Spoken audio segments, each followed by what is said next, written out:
একটু খেয়াল করে শুনেন, সূরা ফাতিহার গোপন একটি আয়াত পড়ে যা চাইবেন তাই পাবেন। আমাদের অনেক সময় দোয়া কবুল হয় না। অনেকে আমাদের কাছে ফোন দিয়ে বলেন, হুজুর দোয়া করছে, দোয়া কবুল হচ্ছে না।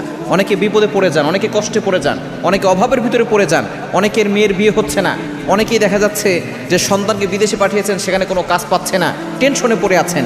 আপনার দুশ্চিন্তা, টেনশন, এরপরে ডিপ্রেশনে যারা আছেন, ফার্স্ট্রেটেড পিপল যারা আছেন, সূরা ফাতিহার গোপন একটি আয়াতের আমল করতে পারেন। এই ছোট্ট একটি আয়াতের আমল আপনার দোয়া কবুল করবে, আপনার বিপদ দূর করবে, আপনার কষ্ট দূর করে দিবে এবং আপনার সকল আশাগুলো পূরণ করবে। সূরা ফাতিহার গোপন আয়াত কেন বললাম?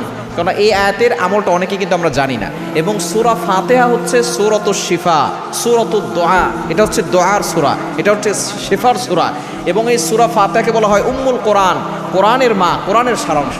সুতরাং এই সূরা ফাতিহার ভিতরে একটি আয়াত আছে, ইয়্যাকা না'বুদু ওয়া ইয়্যাকা নাস্তাঈন। এটা কিভাবে আমল করবেন আমি বলে দিচ্ছি। ইয়্যাকা না'বুদু ওয়া ইয়্যাকা নাস্তাঈন, এটা আমরা সকলেই নামাজের ভিতরে পড়ি। এর অর্থ আমরা অনেকেই জানি না। এর অর্থ হচ্ছে I worship you, I ask you for help. আয় আল্লাহ, আমি তোমার ইবাদত করি, তোমার কাছেই সাহায্য চাই। সুতরাং আমাদের সাহায্য চাইতে হবে একমাত্র আল্লাহর কাছে।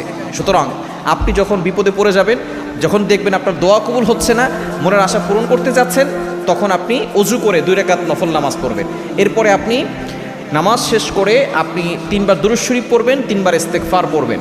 এরপরে ইয়্যাকা না'বুদু ওয়া ইয়্যাকা নাস্তাঈন, এই ছোট্ট বাক্যটা আপনি 41 বার পড়বেন। শেষে আবার 3 বার দুরূদ শরীফ পড়ে আপনি আল্লাহর কাছে দোয়া করবেন। আল্লাহ তাআলা আপনার সকল দোয়াগুলো কবুল করবেন।